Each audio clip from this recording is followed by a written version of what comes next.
قیامت تک آنے والے مسلمانوں کے لیے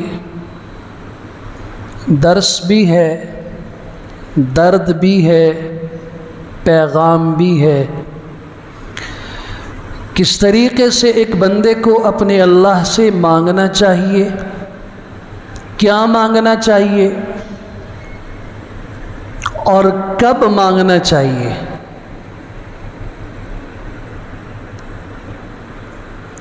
پہلی دعا حضرت نے فرمائی تھی مکہ مکرمہ کے امن کے لیے، دوسری دعا وَاجْنُبْنِي وَبَنِيَّ أَن نَّعْبُدَ الْأَصْنَامَ، اے اللہ مجھے بھی اور میری اولاد کو بھی بت پرستی سے محفوظ فرما۔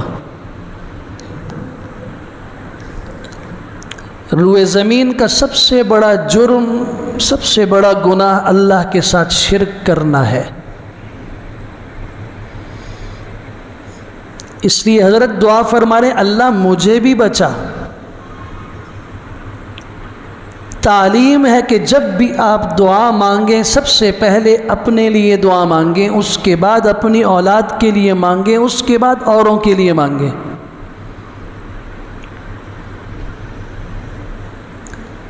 وَاجْنُبْنِي، اللہ مجھے دور فرما، مجھے بچا، وَبَنِيَّ میری اولاد کو بھی بچا، أَن نَّعْبُدَ الْأَصْنَامَ کہ ہم بت پرستی کریں، بتوں کی عبادت کریں۔ توحید کے معاملے میں حضرت ابراہیم علیہ السلام کا جو انداز ہے پورا قرآن اس سے بھرا ہوا ہے۔ حضرت نے آخر میں جب دنیا چھوڑ کے سفر آخرت پہ جا رہے ہیں، قرآن مجید میں سورہ بقرہ میں اس وصیت کا ذکر موجود ہے، وَوَصَّى بِهَا إِبْرَاهِيمُ بَنِيهِ وَيَعْقُوبُ يَا بَنِيَّ إِنَّ اللَّهَ اصْطَفَى لَكُمُ الدِّينَ فَلَا تَمُوتُنَّ إِلَّا وَأَنْتُمْ مُسْلِمُونَ۔ حضرت نے وصیت فرمائی اپنی اولاد کو کہ اے میری اولاد، اللہ تعالیٰ نے تمہارے لیے اس دین کو پسند کیا ہے، چنا ہے، تو موت تک اسلام پہ قائم رہو۔ اللہ کے ساتھ معاملہ کیسا ہونا چاہیے توحید کا؟ قد كانت لكم اسوة حسنة في ابراہیم والذین معه اذ قالوا لقومهم انا براء منكم ومما تعبدون من دون الله كفرنا بكم وبدا بيننا وبينكم العداوة والبغضاء ابدا حتى تؤمنوا بالله وحده۔ توحید اس کو کہتے ہیں کہ اللہ تعالیٰ فرما رہے ہیں تمہارے لیے حضرت ابراہیم علیہ السلام کی زندگی بہترین نمونہ ہے۔ اگر ایک آدمی چاہتا ہے کہ میں موحد ہوں، میں عقیدہ توحید پر قائم ہوں، میں شرک سے بچا ہوا ہوں، قرآن کہتے ہیں ابراہیم علیہ السلام کی زندگی کو دیکھو۔ حضرت نے اپنے خاندان سے بھی کہا، اپنے باپ سے بھی کہا، اپنی قوم سے بھی کہا میں بری ہوں، تم سے بھی بری ہوں اور تمہارے ان معبودوں کی عبادت سے بھی بری ہوں، اور ہمیشہ میری طرف سے براءت کا اعلان ہے یہاں تک کہ تم صرف اللہ کی توحید پر ایمان لے آؤ۔ جب تک تم موحد نہیں بنتے میرا تم سے کوئی تعلق نہیں، میں تم سے تعلقات ختم کرتا ہوں، براءت کا اعلان کرتا ہوں۔ یہ دوسری دعا ہے قرآن مجید میں ابراہیم علیہ السلام کی۔ اپنی دعاؤں میں اس دعا کو شامل کیجئے، اے اللہ مجھے بھی میری اولاد کو بھی غیر اللہ کے سامنے جھکنے سے، اپنے در کے علاوہ کسی اور در پہ مانگنے سے، کسی اور در کا ملنگ اور فقیر بننے سے اللہ ہماری حفاظت فرما۔ آدمی کا مسئلہ ایک جگہ حل نہ ہو تو تب دوسری جگہ جائے نا۔ کیا کوئی یہ کہہ سکتا ہے کہ اللہ تعالیٰ سے بندہ سوال کرے اور اللہ تعالیٰ اس کا مسئلہ حل نہ کرے؟ میں اللہ سے مانگوں اور اللہ میری نہ سنے؟ میری ضرورت اللہ کو پتہ بھی ہے، میں نہ بھی مانگوں تب بھی اللہ کو معلوم ہے، وہ میری ضرورت پوری نہ کرے تو میں اپنی ضروریات کی فائل کسی اور کے سامنے پیش کر دوں۔ یا ایھا الناس انتم الفقراء الی اللہ، اس میں ایمان والوں کی بات نہیں ہے، جو بھی انسان ہے اس کو اللہ کا اعلان ہے 22ویں پارے سورہ فاطر میں، اے لوگو تم سب اللہ کے محتاج ہو، واللہ هو الغنی، اللہ کی ذات غنی ہے۔ تیسری دعا ابراہیم علیہ السلام نے فرمائی، ربنا انی اسکنت من ذریتی بواد غیر ذی زرع عند بیتک المحرم، اے اللہ میں نے اپنی اولاد کو اس بے آب و گیاہ وادی میں چھوڑ دیا۔ کیوں چھوڑا؟ یہاں مستقبل میں پیٹرول کے خزانے نکلیں گے تاکہ یہ اس کے مالک بنے، یہاں سونا ہے، چاندی ہے، جواہرات ہیں، قیمتی دھاتیں ہیں، اس لیے یہاں کی فصلیں بڑی شاندار ہیں، باغات بڑے عمدہ پھل دیتے ہیں، اس لیے ربنا لیقیموا الصلاۃ، اللہ میں نے اس لیے ان کو چھوڑا کہ یہ نماز قائم کریں۔ سبحان اللہ، کس باپ کو یہ فکر ہے کہ وہ اپنے بچوں کی آخرت درست کر لے؟ کون سا باپ ہے جو یہ کہتا ہے کہ میں اپنے اولاد کے مستقبل کی جو فکر کر رہا ہوں وہ دین کی بنیاد پہ کر رہا ہوں؟ یاد رکھیے، اللہ کی محبت ایسی چیز ہے جو انسان کو ساری دنیا کی محبتوں سے بیگانہ کر دیتی ہے اگر نصیب ہو جائے۔ آپ روئے زمین پہ نظر دوڑائیں، حضرت ابراہیم علیہ السلام کا تعلق عراق سے ہے۔ عراق سعودی عرب کے مقابلے میں سرسبز ملک ہے، وہاں کے باغات، وہاں کی کھیتیاں۔ مکہ مکرمہ میں تو آج تک کوئی باغ نہیں ہے۔ یہ سہولتیں چھوڑی اور مکہ مکرمہ میں اپنی اولاد، اپنی بیوی اور معصوم بچے کو چھوڑا، اس لیے لیقیموا الصلاۃ، اللہ کی یہ نماز قائم کریں۔ اگلی دعا، فَاجْعَلْ أَفْئِدَةً مِّنَ النَّاسِ تَهْوِي إِلَيْهِمْ، یا اللہ کتنی خوبصورت دعا ہے۔ اللہ یہاں پہ میں چھوڑ رہا ہوں، نہ پانی ہے، نہ دانہ ہے، نہ غلہ ہے، نہ اناج ہے، کچھ بھی نہیں ہے، ایک درخت بھی ایسا نہیں جس کا سایہ میری بیوی اور میرے چھوٹے اسماعیل کو مل جائے، پانی کی ایک بوند نہیں ہے۔ آپ سیرت نگاروں کی تاریخ پڑھیے، حضرت جب بیوی بچوں کو لے کے مکہ میں پہنچے ہیں تو ایک زنبیل تھا، ایک توشے دان تھا جس میں خشک کھجوریں تھیں جنہیں ہم چھوارے کہتے ہیں، اور اس کے ساتھ ایک مشکیزے کے اندر پانی تھا۔ اس پانی میں سے کچھ پانی بیوی ہاجرہ کو دیا، یہ اپنے پاس رکھو اور میں جا رہا ہوں عراق کی طرف۔ کس کے اوپر چھوڑا؟ کون ہے جو کھلانے والا ہے، پہنانے والا ہے؟ کون ہے جو ضروریات پوری کرنے والا ہے؟ فَاجْعَلْ أَفْئِدَةً مِّنَ النَّاسِ تَهْوِي إِلَيْهِمْ، اللہ لوگوں کے دل ان کی طرف مائل کر دے، لوگوں کے دلوں میں ان کی محبت پیدا کر دے۔ مجھے بتائیے، جب حضرت یہ دعا کر رہے ہیں وہاں مکہ مکرمہ میں کوئی ہے؟ کوئی فرد نہیں۔ اللہ لوگوں کے دل ان کی طرف مائل کر دے، کیا مطلب؟ آج بھی حضرت ابراہیم خلیل اللہ کی دعا کا اثر ہم جیسے گناہ گار بندوں کے دلوں پر آج بھی موجود ہے۔ جو مسلمان بیت اللہ کو دیکھ کر آیا ہے اور جو نہیں دیکھ کر آیا اس کے دل میں بھی شوق ہے، جذبہ ہے، محبت ہے، اللہ سے دعائیں کرتا ہے کہ اللہ مجھے بھی اپنے گھر کی زیارت نصیب فرما۔ یہ کیا ہے؟ حضرت ابراہیم علیہ السلام کی دعا ہے، اللہ لوگوں کے دل ان کی طرف مائل کر دے۔ تب اللہ نے فرمایا مائل میں کروں گا، آپ نے کیا کرنا ہے؟ کھڑے ہو کر صفا کی پہاڑی پر، مروہ کی پہاڑی پر، ابی قبیس کی پہاڑی پر آپ کھڑے ہو کے اعلان کر دیں، وَأَذِّن فِي النَّاسِ بِالْحَجِّ يَأْتُوكَ رِجَالًا وَعَلَى كُلِّ ضَامِرٍ يَأْتِينَ مِنْ كُلِّ فَجٍّ عَمِيقٍ۔ اے میرے ابراہیم، آج یہاں ان سیاہ پہاڑوں میں، اس بے آب و گیاہ وادی میں تیرے اور تیرے بچے اسماعیل اور تیری بیوی ہاجرہ کے سوا کوئی نہیں ہے۔ تو مجھ سے دعا مانگ رہا ہے اور دعا میں کہہ رہا ہے اللہ لوگوں کے دل اس کی طرف اور یہاں کے رہنے والوں کی طرف مائل فرما۔ میں نے تیری دعا سن لی ہے، صفا کی پہاڑی پہ چڑھ کے تو آج ایک اعلان کر دے، اس اعلان کو دنیا میں قیامت تک آنے والے انسانوں کے دلوں تک میں پہنچا دوں گا۔ کیا اعلان کرنا ہے؟ اذن فی الناس بالحج، لوگوں میں آپ اعلان کر دیں حج کا کہ لوگوں اللہ کے گھر کی طرف آؤ۔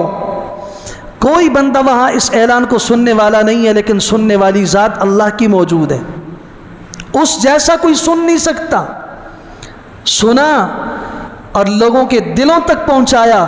جتنے افراد آج یہاں آپ موجود ہیں، آپ میں سے کوئی ایک فرد ایسا ہے جس کے دل میں بیت اللہ کی زیارت کا شوق نہ ہو، جس کی وسعت نہیں ہے؟ کیا وہ بھی اللہ سے نہیں مانگتا کہ اللہ میرے پاس طاقت نہیں، میری وسعت نہیں، میری مجال نہیں، میری قوت نہیں، میرے وسائل نہیں، لیکن آپ کی ذات تو بے نیاز ہے، آپ تو انتظام کر سکتے ہیں۔ آپ اعلان کر دیجئے پہاڑ کی چوٹی پر، میں قیامت تک لوگوں کے دلوں میں اس اعلان کو پہنچا دوں گا۔ اس اعلان کا اثر ہے آج امریکہ سے، آج دنیا کے کونے کونے سے لوگ لاکھوں روپے خرچ کر کے بیت اللہ کی طرف آ رہے ہیں اور ابھی وہاں گئے ہوئے ہیں۔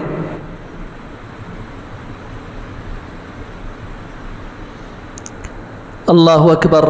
جب حضرت ہاجرہ اور حضرت اسماعیل کو چھوڑا ہے، عراق چلے گئے ہیں، پیچھے کیا ہوا؟ ایک پرندہ آیا فضا میں اڑتا ہوا، یمن سے ایک قوم جرہم کی وہاں سے گزر رہی تھی، جو ہمیشہ وہاں سے گزرتی تھی۔ آج پہلی مرتبہ انہوں نے مکہ کی سرزمین پر پرندوں کو اڑتے دیکھا، رک گئے ایک دم کہ پرندے تو وہاں ہوتے ہیں جہاں قریب میں پانی ہو، یہاں تو ہمارے آباء و اجداد گزرتے چلے رہے، یہاں پہ کبھی کوئی پانی کے آثار نہیں، لگتا ہے آج کوئی پانی یہاں برآمد ہوا ہے۔ اس کی تلاش میں نکلے ہیں تو آ کے دیکھا کہ زمزم کا کنواں جاری ہے، اس کے کنارے پر ایک اماں اپنے چھوٹے بچے کو دودھ پلاتی ہوئی بیٹھی ہے۔ دعا کے اثر کو دیکھیے، یہ پوری قوم تھی، پورا جتھا تھا، اور یہاں پانی کے پاس ایک ہاجرہ اور ایک چھوٹا سا دودھ پیتا بچہ۔ کس نے ان کے دلوں میں یہ بات ڈالی کہ وہ آئے، دست بستہ عرض کی کہ اے بہن اگر آپ کی اجازت ہو تو ہم بھی یہاں قریب میں پڑاؤ ڈال دیں؟ سبحان اللہ۔ حضرت ہاجرہ نے کہا نہیں، یہ میرا پانی ہے، یہ ہمارا ہے، ایک شرط کے ساتھ یہاں رہنے کی اجازت ہے کہ پانی پر تمہارا حق نہیں ہوگا، یہ پانی میرا ہے، ضرورت کے لیے تمہیں ملے گا، لیکن اس پر مالکانہ حقوق تمہارے نہیں ہوں گے۔ انہوں نے کہا ٹھیک ہے۔ میں آپ سے پوچھنا چاہتا ہوں، یہ تو طاقتور لوگ تھے، ایک عورت جس کا کوئی سہارا وہاں نظر آنے والا نہیں ہے، اس کی گود میں ایک چھوٹا سا بچہ ہے دودھ پیتا ہوا، اگر یہ لوگ چاہتے زبردستی اس بچے کو بھی قتل کر دیتے، اس کی ماں کو بھی مار دیتے، پانی پہ قبضہ کر لیتے، کوئی روک سکتا تھا؟ کس نے انہیں مجبور کیا؟ وہ کون سی طاقت تھی جو ان کے دل میں ڈال رہی ہے؟ اور وہ ہاجرہ سے کہہ رہے ہیں، سوال کر رہے ہیں، ہمیں اجازت تو ہم یہاں رہنا چاہتے ہیں۔ فَاجْعَلْ أَفْئِدَةً مِّنَ النَّاسِ تَهْوِي إِلَيْهِمْ۔ ابراہیم خلیل اللہ کی دعا تھی، اللہ لوگوں کے دل ان کی طرف مائل فرما۔ اللہ نے ایسے مائل کیے، یہی قوم یہاں آباد ہوئی۔ حضرت اسماعیل جوانی کو پہنچے، قبیلہ جرہم کے رئیس نے خود کہا میں اپنی بیٹی کا رشتہ آپ کو دینا چاہتا ہوں۔ حضرت ہاجرہ سے کہا آپ کا بیٹا جوان ہے، متقی پرہیزگار ہے، حیا والا ہے، پاک دامن ہے، بڑے عرصے سے ہم اسے دیکھ رہے ہیں، اگر آپ خوش ہوں، آپ اجازت دیں تو اپنی بچی کا نکاح ان کے ساتھ کر دیں۔ اما ہاجرہ نے اسماعیل علیہ السلام سے پوچھا، انہوں نے کہا ٹھیک ہے۔ حضرت اسماعیل کا رشتہ اسی قبیلے کے ساتھ ہوا ہے جو چلتے چلتے صرف پانی کی وجہ سے یہاں آباد ہو گیا تھا۔ وَإِذْ جَعَلْنَا الْبَيْتَ مَثَابَةً لِلنَّاسِ، کیسے ہم نے دعا کو قبول کیا؟ ہم نے بیت اللہ کو ایسی جگہ بنایا مَثَابَةً لِلنَّاسِ جو لوگوں کے بار بار آنے کی جگہ ہے، لوگ بار بار آتے ہیں۔ علماء نے لکھا ہے بیت اللہ کو دیکھ کر جس آدمی کا دل اس کے ساتھ ایسا چمٹ جائے کہ واپسی پر اس سے برداشت نہ ہو سکتا ہو، جیسے ایک آدمی اپنے عزیز و اقارب سے الگ اور جدا ہو رہا ہو، جو کیفیات اور جذبات اس کے ہوں، اگر یہ کیفیت اس آدمی کی ہے تو وہ سمجھ لے کہ حضرت ابراہیم علیہ السلام کی دعا فَاجْعَلْ أَفْئِدَةً مِّنَ النَّاسِ تَهْوِي إِلَيْهِمْ اس کے دل میں پیوست ہو چکی ہے، اور اس کے دل میں اللہ کی گھر کی محبت ہے۔ اور اگر یہ کیفیت نہیں ہے تو اسے توبہ اور استغفار کرنا چاہیے، اللہ سے مانگنا چاہیے اللہ پھر بولا، نئے جذبے کے ساتھ بولا، ہمارے ارادوں کو تبدیل کر دے۔ آج بیت اللہ سے الگ ہوتے ہوئے ہمیں خوشی ہو رہی ہے کہ ہم گھر والوں کے پاس پہنچیں گے، نہیں، گھر والوں کے ساتھ ہمارا ایسا رشتہ نہیں ہے جو رشتہ ہمارا بیت اللہ کے ساتھ ہے، جو حرم کے ساتھ ہے۔ اگلی دعا دیکھیے، وَارْزُقْهُم مِّنَ الثَّمَرَاتِ لعلہم یشکرون، اللہ یہاں رہنے والوں کو پھلوں میں سے رزق دیجئے۔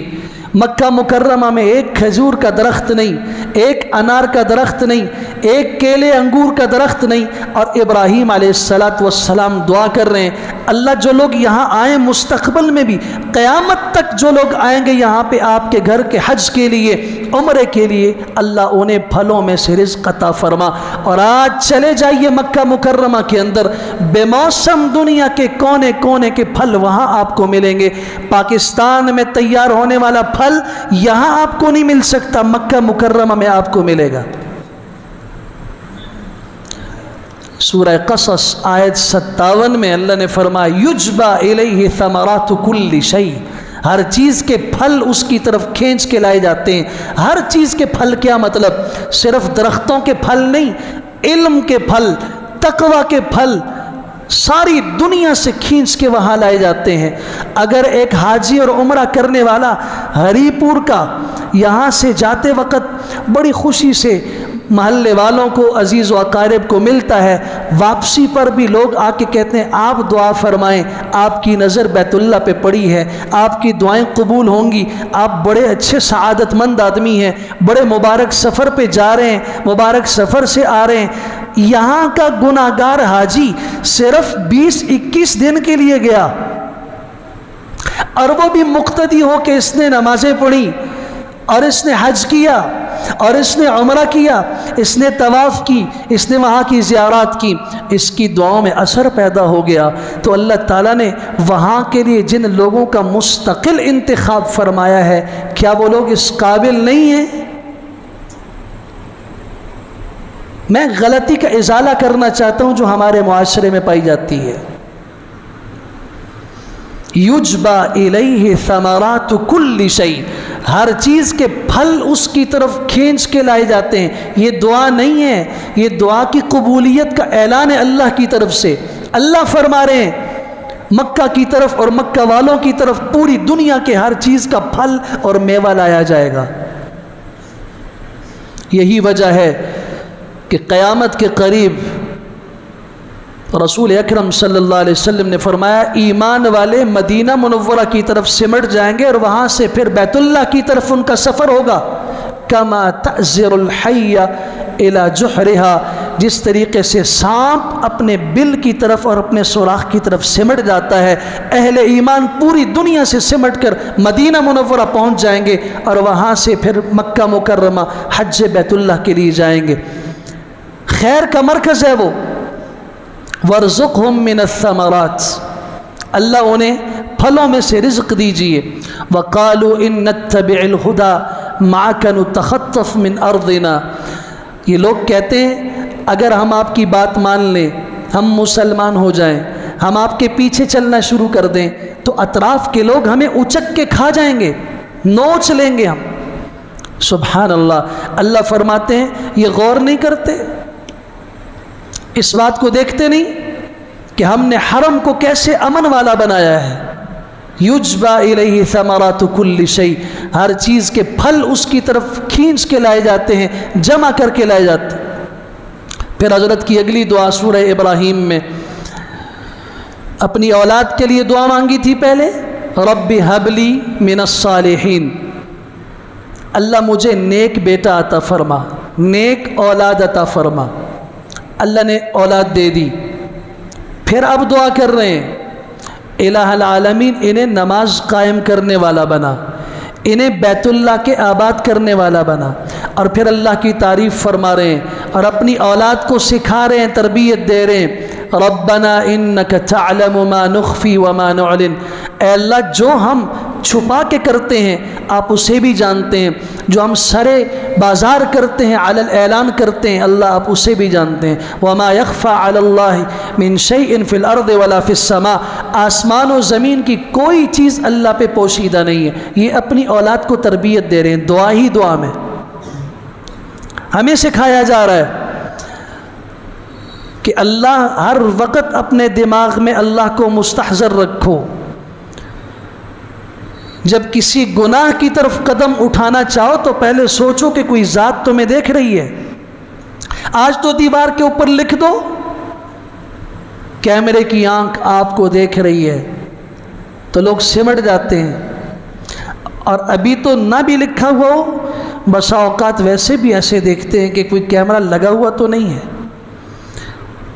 حضرت ابراہیم علیہ السلام نے تربیت دی، کیمرے چھوڑو، وما یخفی علی اللہ من شیء فی الارض ولا فی السماء، اللہ کا ایک نظام ہے، اللہ کی ایک نگاہ ہے، اس نگاہ سے کائنات کی کوئی چیز آسمان و زمین کی پوشیدہ نہیں ہے۔ الحمدللہ، تمام تعریفیں اس اللہ کے لیے ہیں۔ وَهَبَ لِي عَلَى الْكِبَرِ اسماعیل و اسحاق، جس نے میری آنکھوں کو ٹھنڈا کیا، مجھے بڑھاپے میں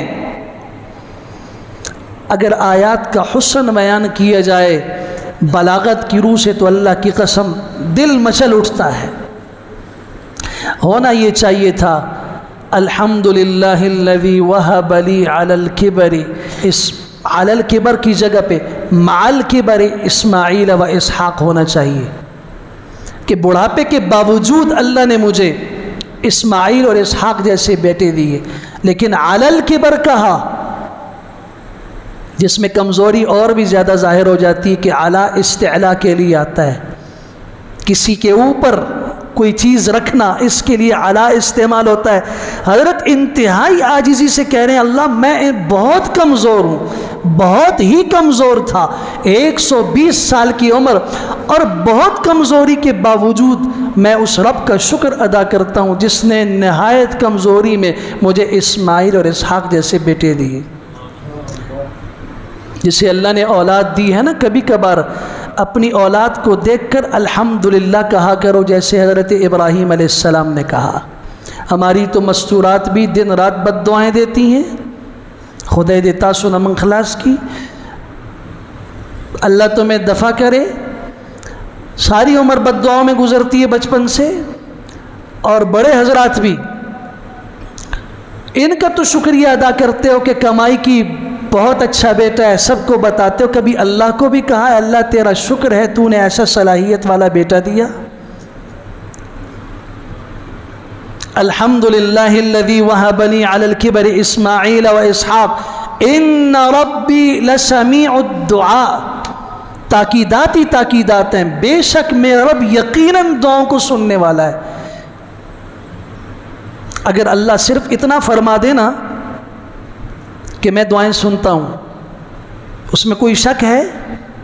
ان بے شک ربی میرا رب لا یقیناً سمیع الدعاء دعائیں سننے والا ہے، جملہ اسمیہ ہے۔ پھر اپنے والدین کے لیے، اور صرف ان کے لیے نہیں، پوری امت مسلمہ کے لیے دعا فرمائی ہے۔ رب اجعلنی مقیم الصلاۃ ومن ذریتی، اللہ مجھے بھی نماز قائم کرنے والا بنا، میری اولاد کو بھی نماز قائم کرنے والا بنا۔ ربنا وتقبل دعا، اللہ دعائیں قبول فرما۔ ربنا اغفر لی، اے میرے رب میری مغفرت فرما۔ میں نے کہا نا، دعا میں سب سے پہلے اپنے آپ کو یاد رکھیں۔ کچھ لوگ خشک مزاج کے ہوتے ہیں، وہ کہتے ہیں ہمیں اپنی نہیں باقیوں کی۔ تم حضرات انبیاء سے بڑھ کر سمجھنے والے ہو، آپ کی دعا میں اگر خود قبولیت نہیں ہوگی، آپ خود گندے ہوں گے، تو کسی اور کے لیے آپ کی دعا کا کیا فائدہ ہوگا؟ پہلے تو آپ کے اندر خود صلاحیت ہونی چاہیے۔ رب اجعلنی، ادھر دیکھیے وجنبنی وبنی ان نعبد الاصنام، اللہ مجھے دور فرما، میری اولاد کو دور فرما بت پرستی سے، اللہ مجھے نماز قائم کرنے والا بنا۔ ومن ذریتی ربنا وتقبل دعا، ربنا اغفر لی ولوالدی وللمؤمنین یوم یقوم الحساب، جس دن حساب قائم ہوگا، قیامت قائم ہوگی، اللہ اس دن ہم سب کی مغفرت کا فیصلہ فرما۔ پھر آپ سورہ شعراء میں چلے جائیے، رب ہب لی حکما، اللہ مجھے دانائی نصیب فرما، اللہ مجھے نبوت عطا فرما، اللہ مجھے حکمت نصیب فرما۔ یہ دعائیں ہیں ہمارے لیے بھی، اللہ سے مانگو۔ لوگ کہتے ہیں دماغ کمزور ہو گیا ہے، بات یاد نہیں رہتی، کبھی کہتے ہیں جی بات بھول جاتا ہوں، کبھی کہتے ہیں پتہ نہیں کیا ہو گیا۔ اللہ اکبر، دعا تو مانگو اللہ سے، رب ہب لی حکما، اللہ مجھے قوت فیصلہ عطا فرما۔